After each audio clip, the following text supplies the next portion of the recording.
60 years, jeepneys have been the virtual king of the road here in the Philippines.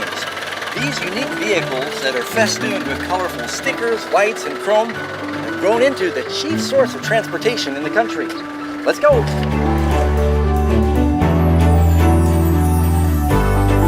These iconic four-wheel drive military vehicles made by the Willys Company were known as Jeeps because it stood for General Purpose.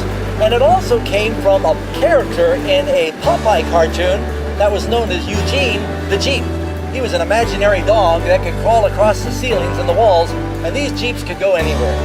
When the Americans left the Philippines following World War II, it was just cheaper for them to leave these thousands of military vehicles behind rather than to transport them back to the States. The creative Filipino people modified these military vehicles by extending the frame about 6 feet. They added a couple of opposing benches that are designed to carry about 18 people. They put a cab over it to prevent the water from coming in.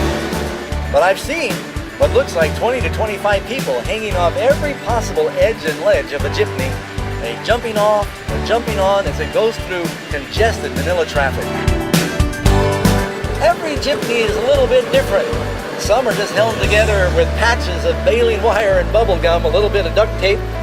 Some are a little more ornate and modern. They've got chrome and stainless steel. And there's good reason that the ceilings are padded. When one of the local Filipinos wants a ride on a jeepney, they just flag them down, they shout, they tap on the hood, and then they jump on board. They may not even slow down when they do this. Then they pay about 8 pesos, which is the equivalent of 16 cents for us. It's by far the most economical way to get around in the country.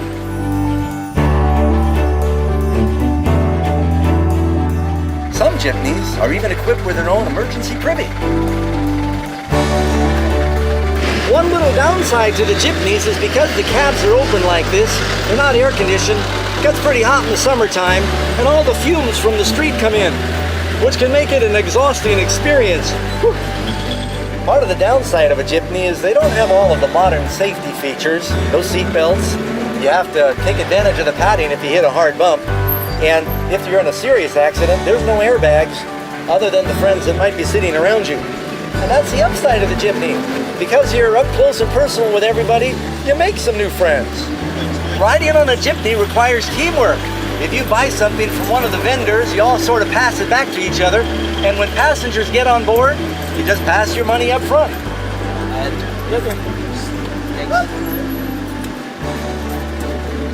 Thanks a lot. Friends, it's safe to say there are no two jeepneys that are exactly the same.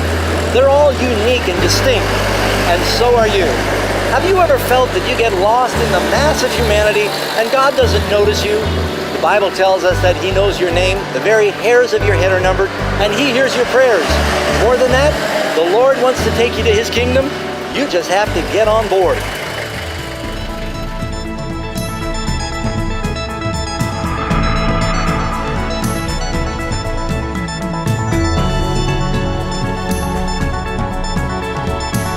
Friends, if you enjoyed what you've just seen, we'd like to invite you to subscribe to the Amazing Facts channel.